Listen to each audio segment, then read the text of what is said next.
programa Saiba Mais desta semana, a gente vai tratar da Lei de Improbidade Administrativa, que neste mês completou 20 anos. E para falar sobre o assunto, eu vou conversar agora com o advogado especialista em Direito Público, Adriano Branquinho. Doutora Adriano, em que consiste tecnicamente a expressão improbidade administrativa? A improbidade administrativa é a qualificação que é dada para o ato ilícito do agente público ou até de um terceiro que se relaciona com a administração pública, que vem contaminado por um vício na sua vontade, né? É o ato ilícito administrativo que tem como característica a desonestidade, a má-fé, a vontade de prejudicar o poder público, tanto quanto na parte do seu patrimônio, como com relação às suas normas, as normas que o definem, os princípios que lhe dão fundamento. Então, o ato de improbidade administrativa, ele se difere do ato ilícito administrativo comum, exatamente em razão desse elemento que nós chamamos do elemento subjetivo, né? Então, para que exista o ato de improbidade, tem que existir essa vontade de ter essa má intenção, essa desonestidade, esse dolo, né, que a jurisprudência fala de dolo genérico, que é de realmente desobedecer os ditames aí normativos que disciplinam a administração pública. A quem se aplica a lei de improbidade administrativa? A lei diz isso e a jurisprudência, a doutrina também o faz de forma clara, que ela se aplica a todo agente público e ao agente público que age, né, com essa má intenção, essa desonestidade, né? É bom dizer que o ato de improbidade, ele além dessa carga negativa, desse ato de má-fé, ele tem que ser, de certa forma, grave, ele tem que ser, por isso que se diz sobre o dolo e da culpa grave.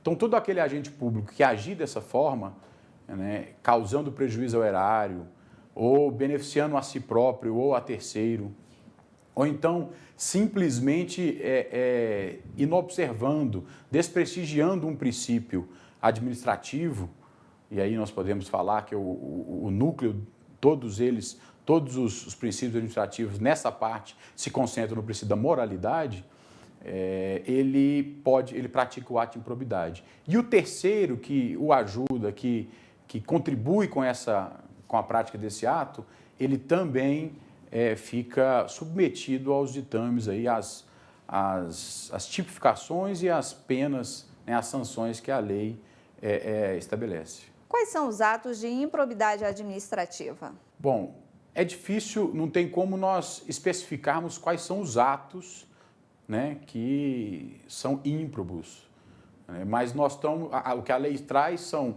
características de atos que consubstanciarão atos de improbidade. Então, o ato que causar prejuízo ao erário e vier com essa mácula da desonestidade, da má-fé, ele pode ser configurado como ato de improbidade.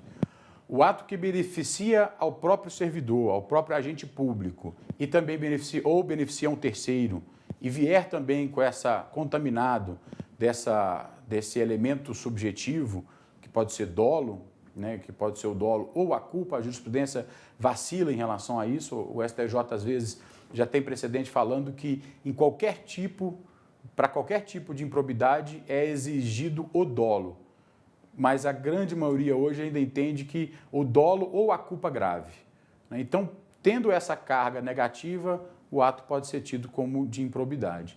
E também o ato do agente público ou de terceiro que desobedecer, né, que desprestigiar o princípio da moralidade administrativa, né, o princípio da impessoalidade, da legalidade, todos os princípios que estão ali elencados no artigo 37 da Constituição da República. né? Mas o núcleo, tudo fica em torno do princípio da moralidade. Então, você tendo prejuízo ao erário, benefício a si ou a outrem, e aí disso derivando o enriquecimento ou qualquer outro tipo de benefício, e também a inobservância de princípios constitucionais e administrativos, você tem aí o parâmetro, as diretrizes para você verificar se o ato do agente público ou do terceiro se encaixa ou não como ímprobo, né, para os fins da lei de improbidade administrativa. Quais são as principais sanções da lei? As sanções de cunho administrativo e de cunho civil, né, são aqui, as mais severas são a suspensão do direito político, e aí suspendendo o direito político tem os desdobramentos de inelegibilidade e você não poder ocupar cargo público, tem inúmeros outros desdobramentos. A proibição de contratar com o poder público, então as empresas que se relacionam com o poder público que forem condenadas nas sanções, aí, nas penas da lei de improbidade administrativa, elas podem ficar proibidas de contratar com o poder público. Se você for agente público, se você for servidor, você pode perder o seu cargo. Se você for comissionado, você pode perder a sua função. E se tiver dano ao erário, certamente vai ser condenado à devolução, ao ressarcimento ao erário público.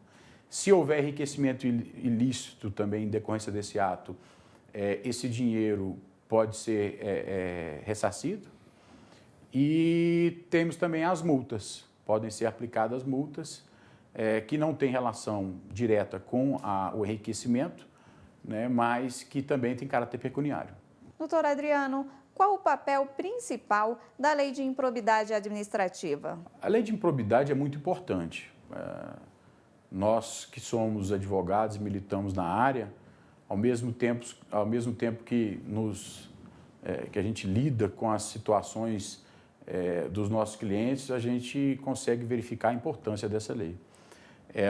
O objetivo principal dela é extirpar, retirar de uma vez as pessoas de má índole, desonestas, que carregam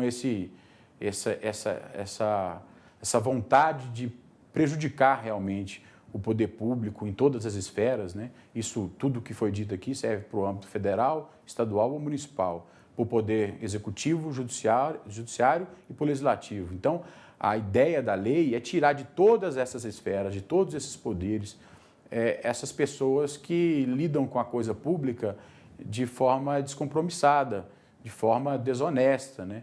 Não basta ser inábil, não basta ser inepto, mau administrador, no sentido de não saber administrar, né? O que a lei quer é retirar as pessoas mal intencionadas, aquelas que realmente entram no poder e se usufruem dele, né, para si próprio ou para beneficiar outras pessoas.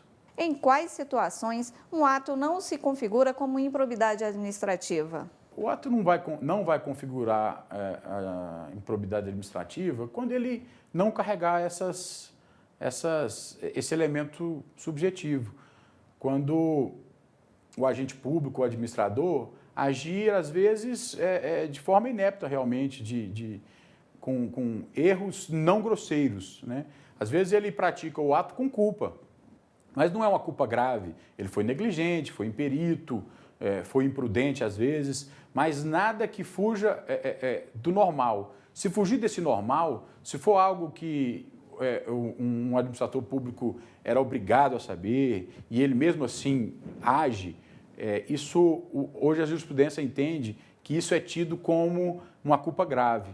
Então, mesmo que não tenha a desonestidade comprovada, ele agiu de forma imprudente demais, imperito demais. E aí essa culpa grave pode também ser tida como ato de improbidade. Agora, se ele agir dentro da normalidade, cometer um erro ou outro e através desse erro dele surgir um prejuízo ao erário, nem sempre o administrador público ou o agente público será condenado por improbidade administrativa.